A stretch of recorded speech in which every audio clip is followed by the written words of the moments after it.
Il est bientôt 7 heures. Une nouvelle journée de solde s'annonce à la Toison d'Or. Le centre commercial se réveille avec un bruit de caddie. Ceux de l'hypermarché.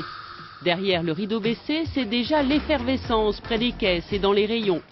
150 personnes sont à pied d'œuvre, plus de la moitié dans le secteur non alimentaire. Il faut réapprovisionner les rayons dévalisés la veille et pour répondre à la demande, on ne compte pas les quantités. En tout cas, pas celles des paires de chaussures à étiqueter. En totalité, je sais pas. En totalité, nombre chaque produit en a un, donc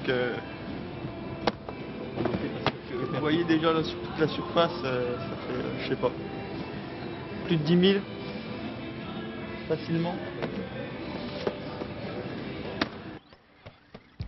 Dans l'allée voisine, le directeur a entamé sa tournée d'inspection avec le responsable du secteur.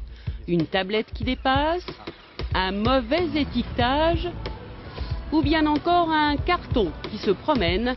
Georges Labbé a l'œil sur tout et là, c'est une centrale vapeur qui lui pose problème.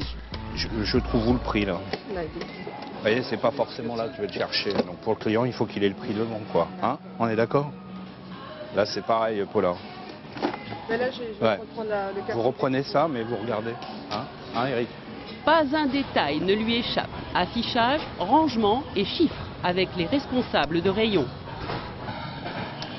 Qu'est-ce que ça a donné le bagage? 10. Mieux qu'avant-hier. On est à 8 avant-hier. Vous me faites tout un îlot uniquement en coloré. D'accord. Dans les deux formats. Ok. Hein?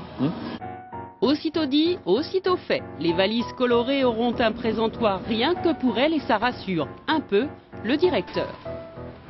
On est toujours dans l'inquiétude à 1 heure. Est-ce qu'on a tout vu? Voilà, parce qu'on a 60 minutes pour réagir. Dans peu de temps, l'équipe de nettoyage va intervenir, ce qui veut dire que pour les équipes, ça sera déjà trop tard. Donc voilà, il nous reste une demi-heure. Il faut savoir qu'en règle générale, quand un magasin n'est pas prêt à l'ouverture, il est difficile ensuite de le rattraper dans la journée de par l'affluence de la clientèle, mais de par le travail que les équipes ont aussi à faire. Donc voilà, l'impératif, c'est une demi-heure avant, c'est véritablement de s'assurer que tout est correct. Pendant que les responsables de l'électroménager remettent les étiquettes de prix à la bonne place, ceux du rayon textile briefent leur équipe. Alors avant tout, félicitations sur le chiffre. Un bon chiffre mais qu'on ne connaîtra pas et juste quelques conseils du manager.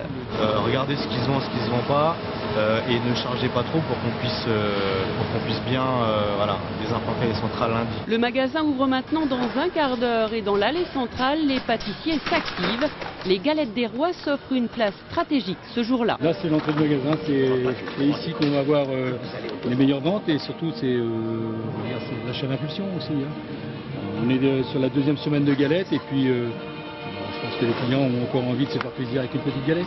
Des clients qui ne vont plus tarder. Il devrait être plus de 7000.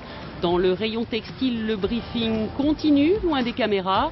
Encore quelques minutes avant le lever de rideau. À 9 h, l'hypermarché est le premier commerce à ouvrir dans le centre commercial où se prépare déjà une nouvelle journée d'affluence.